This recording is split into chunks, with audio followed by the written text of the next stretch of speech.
Sur la soixantaine de CMOP qui ont été créés depuis presque 12 ans d'existence de ce type de société, la Caisse des dépôts et consignations est actionnaire de 13 d'entre elles pour un montant total d'investissement de l'ordre de 100 millions d'euros. On intervient surtout dans des secteurs qui supposent de gros enjeux territoriaux et politiques, notamment dans le domaine de l'eau, des réseaux de chaleur et des infrastructures portuaires. La dernière CMOP dans laquelle la Caisse des dépôts et consignations est intervenue est la toute récente CMOP du réseau de chaleur urbain de la ville de Paris, qui va porter l'une des plus grosses concessions d'Europe. Il y a 3 enjeux principaux pour le succès d'une CMOP. Le premier et le plus important, c'est la définition des besoins de la collectivité. Il est nécessaire que la collectivité définisse clairement son besoin à l'aune de ses moyens et de ses compétences au vu de l'activité qui va être déléguée. Pour ce faire, la collectivité a besoin de s'entourer d'AMO, techniques, juridiques et financiers, qui vont l'accompagner notamment dans sa définition du besoin, mais également dans la négociation des contrats, des sous-contrats et du financement. Le deuxième enjeu clé est une juste détermination des responsabilités de chacun au sein de la CMOP. C'est la raison pour laquelle la Caisse des dépôts et consignations recommande le montage en financement de projet. En veillant à ce que les obligations de la CMOP au titre du contrat de concession fassent l'objet d'un transfert en transparence aux partenaires privés, on s'assure de limiter les risques résiduels pesant sur la CMOP et donc sur ses actionnaires. Le respect du principe de transparence permet en outre d'assurer une meilleure bancabilité du projet. Enfin, le troisième et dernier enjeu, c'est la pédagogie. Une CMOP, c'est un partenariat public-privé de long terme qui suppose que les collectivités ont envie de s'impliquer dans la vie de la société et dans la vie du contrat. En miroir, ça suppose un effort de la part des opérateurs privés.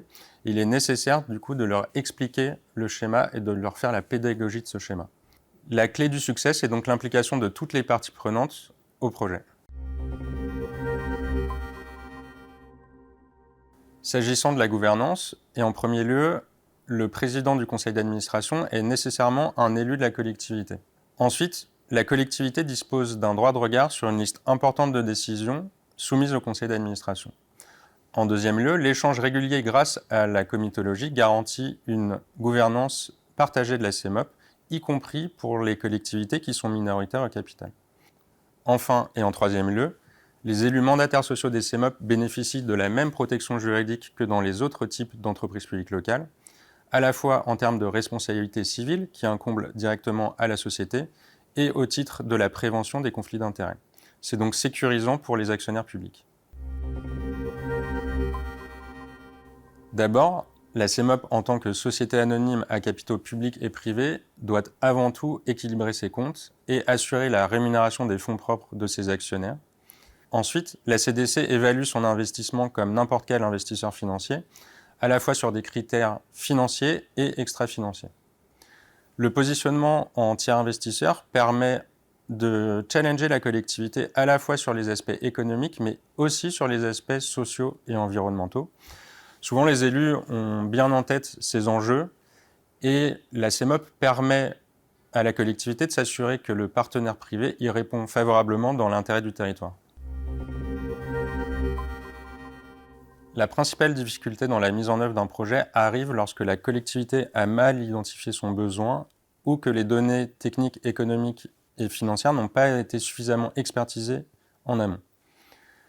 C'est notamment le cas lorsque la Caisse des dépôts est sollicitée pour intervenir en tiers investissement et qu'elle n'a pas été suffisamment associée en amont avec la collectivité. D'où la nécessité pour la collectivité de s'adjoindre les services d'AMO et d'anticiper au maximum.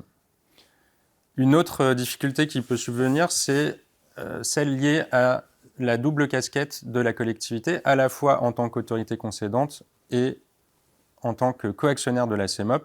Parfois, les intérêts de l'un et de l'autre sont divergents et il est nécessaire de clarifier cette double responsabilité.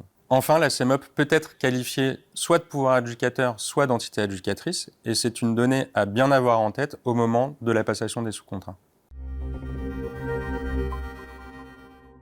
Finalement, la CMOP est particulièrement adaptée aux contrats de concession, mais la couche de gouvernance qu'elle ajoute au contrat complexifie un processus déjà lourd pour toutes les parties prenantes et elle suppose des discussions techniques entre la collectivité, l'opérateur économique et l'éventuel tiers investisseur sur des sujets aussi variés que les responsabilités, le financement, la passation des sous-contrats.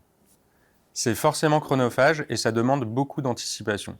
Mais ça permet le développement et la mise en œuvre de projets à impact territoriaux fort au bénéfice des collectivités.